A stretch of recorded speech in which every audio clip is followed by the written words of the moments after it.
Hey folks, and welcome back to West Yorkshire Retro Gamer. Today I just thought I'd have a little look at the squad from last season and who makes it into what for me was my best 11. Some difficult choices had to be made here, and some good players have missed out. But solely based on last season alone, this is what I've got. So, starting goal. Now this will be controversial. Illamillier. He was dropped for making a couple of what might be classed as unforced errors. But rather than focusing on those mistakes, how about we focus on all the good stuff? How many clean sheets did we get? And how many of those were partially because of Illamillier playing very well? Quite a few. At the end of the day, there's no doubt about the contribution that Caldalo provided towards the end of the season. But over the course of the season, Darlow didn't play enough games to get ahead of Millier overall. Moving on to right back. Players that have missed out here really are Sam Byram and Isaac Schmidt. Realistically, Schmidt was never going to get into the 11 because he never played enough, and that's not his fault. The manager makes the decision when it comes to who plays the games. It's partially Schmidt's fault that he wasn't able to push himself into the 11, but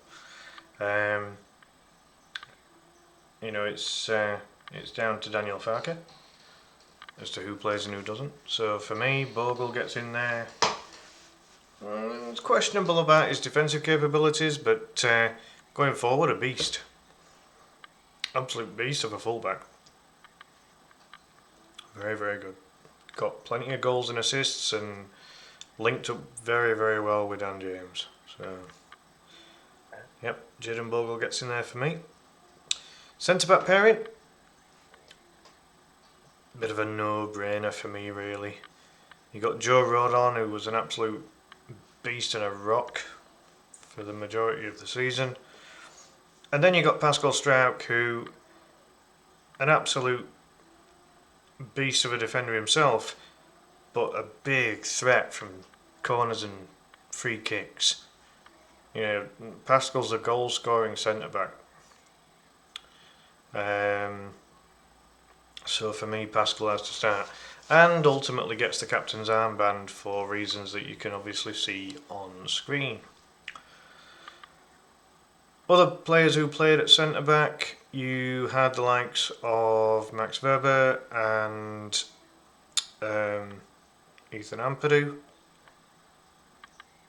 but they don't get ahead of these two for me, solely based on last season. At left-back, again, Sam Byram misses out, and maybe Schmidt as well. They were kind of like the two backup full-backs, if you like. Junior Firpo, his G&A for a full-back, very impressive. Very, very good. And even his defensive capabilities were somewhat better in the Championship than what they were in the Premier League. So yeah, can't not put Junior in there, really. Then on to the midfield pairing. Now we had 5 central midfielders. The ones who have missed out are Ethan Ampadu, Ilya Gruev and Josh Gilavogi. Now, for me, we, especially at home, we played so well with Tanaka and Rothwell. You got Tanaka who could do a little bit of everything. And without Rothwell's set-piece delivery, we didn't have anywhere near the creative outlet from dead balls. Good passer as well, Rothwell. did these driving runs forward as well with the ball, which were very good. So I've kind of coupled these together. But yeah, Rothwell and Tanaka was an absolute menace of a midfield partnership for me. Very, very good. Rothwell got a handful of assists. Tanaka chipped in with some assists and goals as well. And you've got to bear in mind, it's the first season that Tanaka's played in England. It's going to take some time to adapt. Rothwell, obviously, English player, so he knows the division inside out, really.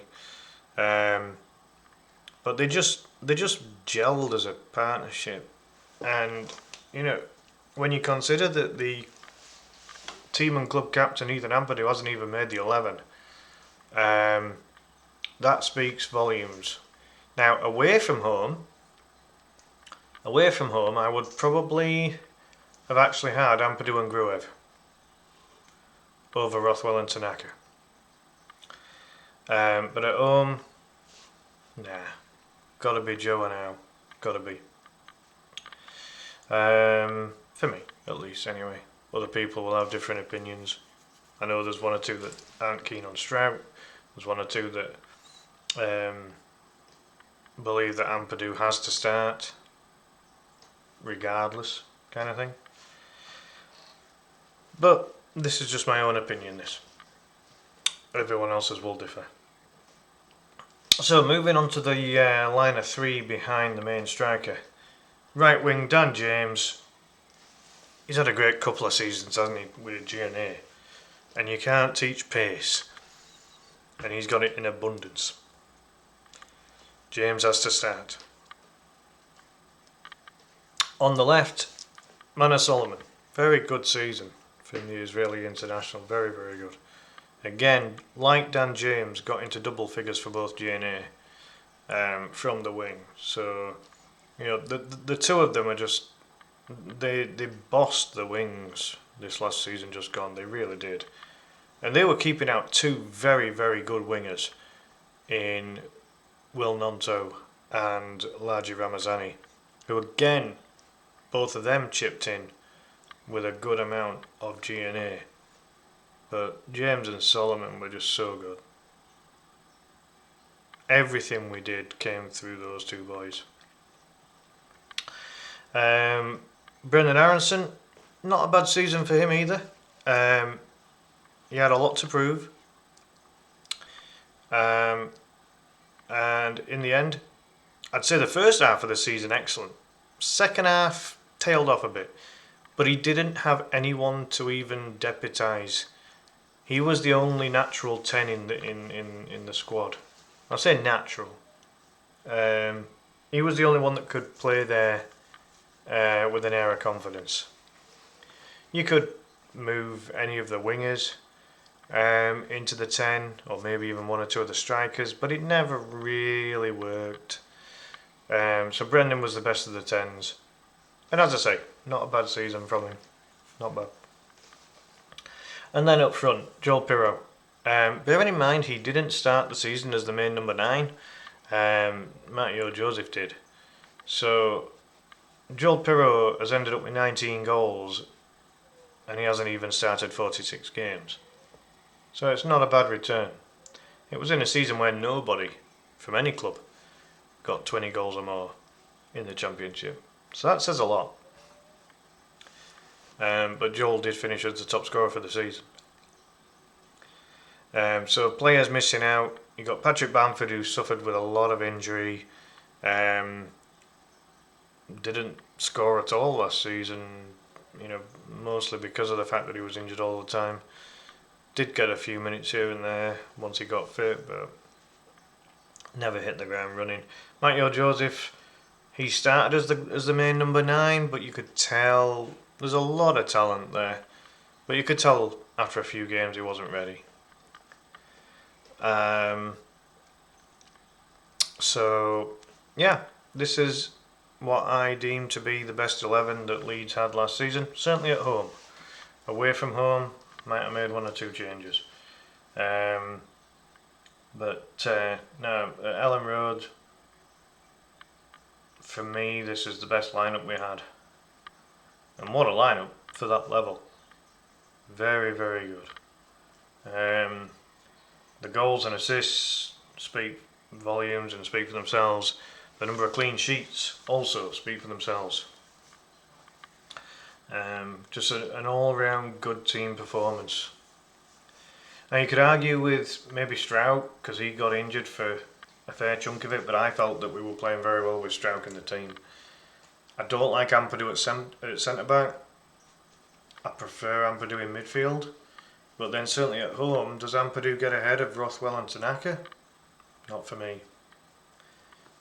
Ampadu a very good captain, a very good leader, a good motivator between his teammates, and generally speaking, a good player with a little bit of everything. But he doesn't get ahead of these boys. And Strout was named vice captain for the season anyway, and again I feel Strout's a pretty good captain really. So yeah, mixture of everything in terms of playing style, nationality. You got France, England, Wales, Holland, Dominican Republic, Israel. I mean, that left-hand side is as nationally diverse as you can get, isn't it? Dominican Republic and Israel, USA, Japan, yeah, and a German manager. You got plenty of variety there, which makes for a colourful lineup, there's no doubt about it. But yeah, very, very good 11, and quite frankly, an 11 which at Ellen Road was almost unbeatable, and at times absolutely dominating. You look at some of our biggest wins throughout the season. 7-0 against Cardiff, 6-0 against Stoke. I mean, come on. Those are wallopings. Those aren't just wins for Leeds, those are absolute wallopings, and I love it. So, yeah, I mean, are we going to get any kind of wins like that in the new season? I don't think there's a cat in hell's chance. Not at that level. Unless 2 or 3 of the opposition get sent off. I don't see us scoring 6 or 7 against Premier League opposition. Could we win matches? Yeah, I think we can. I think, if we can get maybe 10 wins and 10 draws, I say we stay up. Going to be hard, but we've still got most of this squad. We haven't got Rothwell or Solomon. I mean, in their place, obviously, you put Ampadu in midfield, and then on the left wing, you've got a toss-up of either Nonto or Ramazani. Ramazani's looked very, very good in pre-season, actually, as has Nonto. Can't fault either, really, with how pre-season's gone. I am going to be at the friendly at Ellen Road against Villarreal this Saturday. Really looking forward to it. Hopefully we see the new boys play, see what they're about. Disappointing that we missed out on Pajau, but I mean, we're up against a team that's got European football coming up. We can't compete against that. And with the GNA that Pajau got, I mean, come on. There was always going to be competition to get player of that calibre. Give it 2 or 3 seasons, if we can establish ourselves as a Premier League team again, then we can be getting players of that calibre. In the meantime, a bit more of a struggle. But there are other targets. I'm hopeful that the club might put in a bid for Daizen Maeda from Celtic. I think he'd be a good purchase. I know it's the Scottish League, but Japanese players, I like how the Japanese and South Koreans play. I really do. I think they're a very creative breed of player. and I'd very much like to see Leeds have some Japanese and South Korean players in the team. Maybe there's someone from the South Korea squad. Maybe maybe Min Song could recommend some players to Leeds. That'd be cool. Maybe Son himself. I don't know. Then again, Spurs are in Europe competition for next season, aren't they? So he won't want to leave there in a hurry. But I think he's club captain. Is he club captain now that Kane left a while back? I think he might be.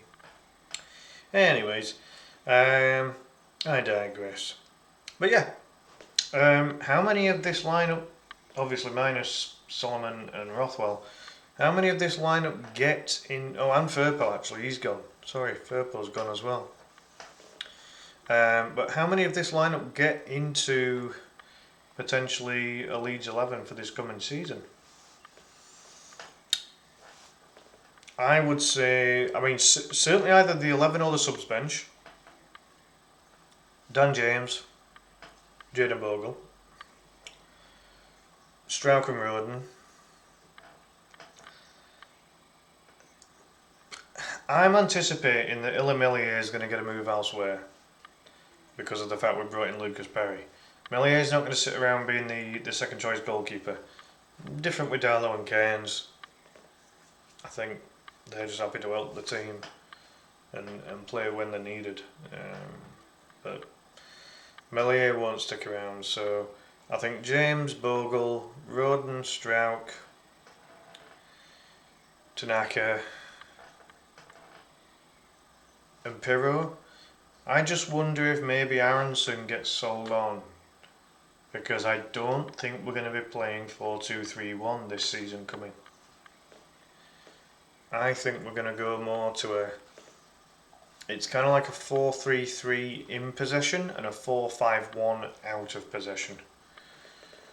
And that doesn't really benefit a player like Aronson, who's a very advanced 8/10.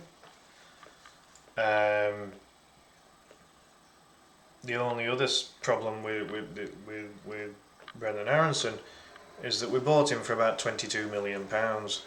His stock won't be at that level, so I don't know what the maths are that we would be able to break even on PSR if we sold him. At the moment he might sell for somewhere between 10 and 15 based on the season that he's just had at Leeds. But I struggle to see where Aronson fits in the squad unless Farker thinks that Aronson provides something different to what the rest of the team do. And he probably does. He is more of an advanced midfielder. He's he says himself that he's not really a 10. If he's not a 10, I don't know what he is. Because he's not a fully fledged 8. Definitely not a 6. So, what do you do with Aronson? As I say, he had a good season, but I don't think we sell him for £22 million.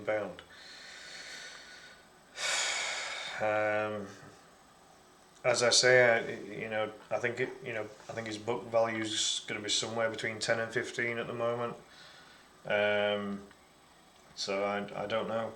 Maybe a return to the Bundesliga for him, perhaps. Not Union Berlin, because that loan didn't work out at all for him, did it? As I say, he had a good season last season. He was decent. Certainly the first half of the season, very good. I'm not going to take away from Aronson there. Second half tailed off, but he didn't have anyone to kind of rotate. The wingers were very lucky. Solomon and James had Nonto and Ramazani if it looked like James or Solomon were getting tired or injured. Aronson didn't have anybody. And he played most of the games, did Aronson. I don't think he hardly missed, so he'd obviously worked on his fitness to be able to get through all them games, but he did look a bit leggy in the second half of the season, so I think it did show. So yeah, let's see which ones of these players get into the playing squad for the new season. As I say, I hope that we get some more signings. I think we need them.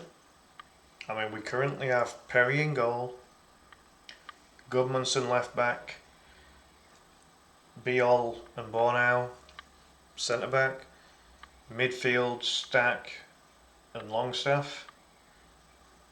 You know, that's what we've brought in so far. So you know, it's good. They're good additions. Oh, and Nemetra up front. Sorry, Nemetra up front as well.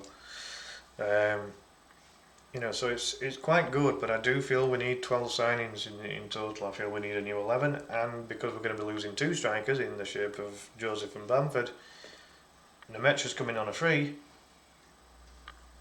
so I think we will need to buy another striker. I'll be looking at Johnny Burkhardt, who had a good season in the Bundesliga. I'd be looking at maybe trying to get him. I know the club's trying to get Monies. I don't think Monies is ready. It's certainly not for 50 million either. I'd be looking at getting Johnny Burkhardt in, who I think he got, was it 19 goals in 38 games or something? I did a video on it, on possible strikers. So check that one out if you want to have a look at that one.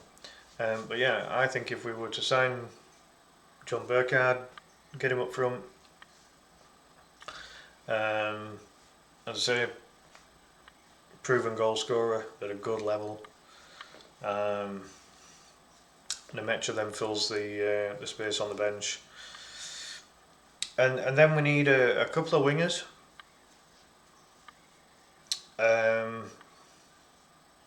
As I said, I'd be looking at Daiser Maeda if we can get him for a good price, because again, Maeda can play 9, 10 or wing, so there's good versatility there.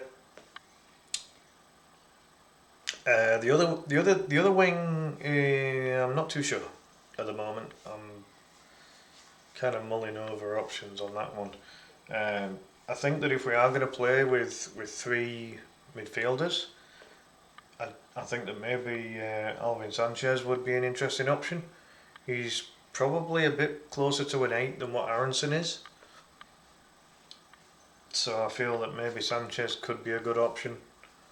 But Farkas said that he don't want any more midfielders. I mean, then again, but his tune may change if we lose Gruev, who might not even get on the park if, you know, if we've got Ampadu, Tanaka, Longstaff and Stack.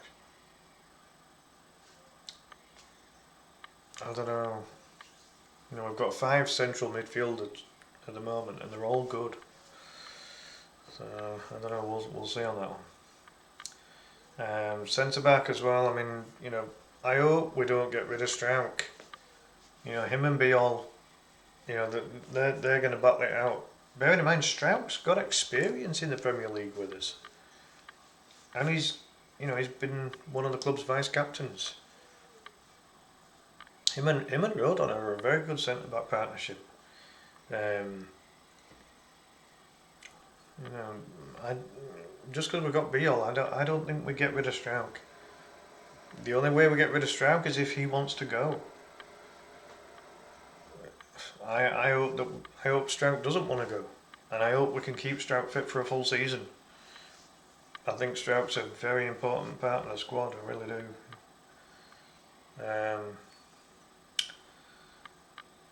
But yeah, you know, and we then need a backup right back, or someone that can challenge Bogle. I mean, Bogle and Tanaka are the 2 standout players of pre-season so far. Very, very, very good. And Pirro's looking sharp. He's looking quite sharp. I've got to give him that. So yeah, for me, it's vitally important that we get these extra signings in. We need a quality squad. We need to be in a position where, if we're making a substitution, we've got a quality player replacing a quality player. We can't have a really good first 11 and then an average bench. Not going to happen. That'll get us relegated.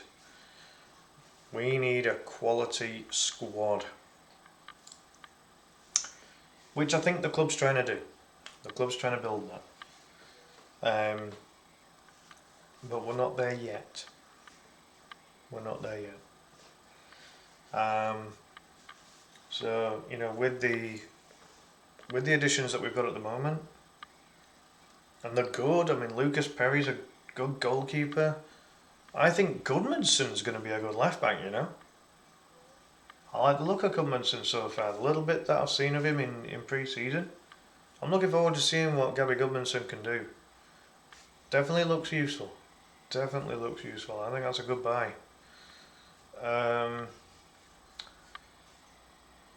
Obviously, there's Biol and Bornau. Seb Bornau's currently out with an injury, but he reckons he'll be back fairly soon. I don't think he makes it for the Villarreal match. I think Bornau might miss out, which is a shame. I would have liked to have seen what he can do. Nemecha hasn't looked bad, you know. Nemecha hasn't looked bad. For a free transfer, he's got himself 2 goals. They were both tap-ins, but he's in the right place at the right time. He looks quite strong, reasonably pacey for a guy of that size. And on a free, he certainly fills one of the 2 striker voids that we're going to get with both Bamford and potentially Joseph.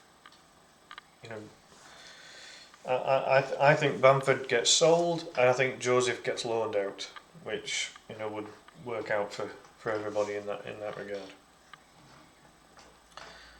regard.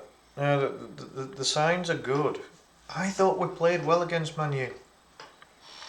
I know it's only a friendly, but we came up against players that will get into their first 11 this coming season, I'm certain of it. And we didn't look out of place. We were the better team for big old chunks of that match. The only thing we lacked was a goal. Looked alright against Vale and alright against Paderborn. And as I say, I'm really looking forward to seeing how we do against Villarreal. A good team. You know, a team that is firmly established in La Liga, and you know, I hope that as many of our new signings get to play in that match, because they need to experience Ellen Road. Ellen Road is going to be packed. I think, you know, for a friendly, you'll easily be over 30,000. Easily, I think. I could be wrong. Might be a little less, but I think it'll be at least 30,000 fans that turn up for a friendly. And that's quite something. That's really good. Bearing in mind that in about 5 seasons' time we're going to be at 53,000 and maybe a bit more. It's a long project what Leeds are doing there to expand the stadium and the capacity, but it's needed. Needed, without a shadow of a doubt. And we've got to have a Premier League team that's going to play in that size of a stadium. We don't want to ever flirt with Championship again. Not a chance. Not for me. So, yeah, that's where I'm at with all this right now, folks. This has been the 11 that I felt was the best 11 from last season. I said some good players have missed out there, but I feel this was right. Certainly as a home lineup. Certainly as a lineup playing at Ellen Road, this for me was the best 11 last season. But yeah, so going forward, let's see what comes of the rest of the new signings. I really hope we get a few more in, because we do need to add quality to the squad. And I think it's getting there. We just need a couple more. Looking forward to this match against Villarreal this weekend. As I say, I'll be there, popping on my Leeds top and my Leeds jacket, singing Marching On together when the players come out. It's going to be good. Looking forward to it.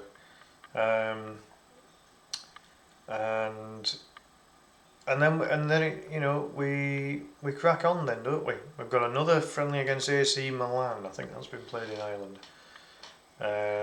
So hopefully by the AC Milan match we'll have a few more signings through the door. Just to conclude, really happy that we've got Johnny Howson back. Howson is going to be the assistant manager to Scotty Gardner for the under-21s. And he's made himself eligible to play for the under-21s as well. And the senior team could call upon Howson if we end up having a midfield crisis.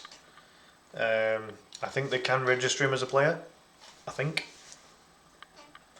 I mean, at Johnny's age, could he contribute to the Premier League? I mean, I doubt it now, but no, I think it's a great addition to the coaching setup. Yeah, great to see Johnny Howson come back to Leeds. You know, it's a bit of a shame that he never came back when he was younger. As a fully fledged player, that would have been cool.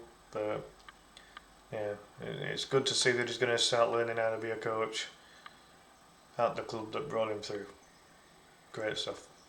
Really like that. Not much other news to comment on really. I say we lost out on Pajau.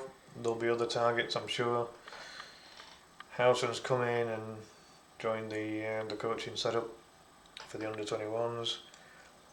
And we've got some, hopefully we'll have some new players come through the door in time for these next two big friendlies. I like the fact that we've been against good opposition for the friendlies. Man United, Villarreal and AC Milan, it's a good test, to see where the squad's at and how they can perform against those types of teams. And again, Verl and Paderborn gave the players a good run out. It was good for fitness. So yeah, so far so good, not bad at all. Quite happy with how things are going. Proof's going to be when they go out against Everton, isn't it? For the first game of the season. For me, as I say, 10 wins, 10 draws. We get that, we stay up. That has to be the target. Any variation's fine, but if we get 10 draws, 10 wins, get 40 points on the board, we stay up. A lot of people will say, we'll survive with 35, but even getting 35 will be difficult and all this kind of thing, and it will. Judging by the last pair of seasons, even scoring 30 points is difficult, and it's clearly not enough to stay up either. So, no, the boys are going to have to be at it, without a shadow of a doubt. But there's a few players really standing out in pre-season, and it's looking nice, it's looking good. So hopefully everyone pulls through fully fit, fully ready to go come that game against Everton. So with that in mind, folks, I'll leave it at that. Big thank you for watching. Do please give the video a thumb up like, and do please subscribe to the channel if you haven't already. Big welcome to those recent new subscribers that have joined recently as well. I really appreciate the support. It's fantastic. But in the meantime, have a great night. I'll see you in the next video. Bye for now.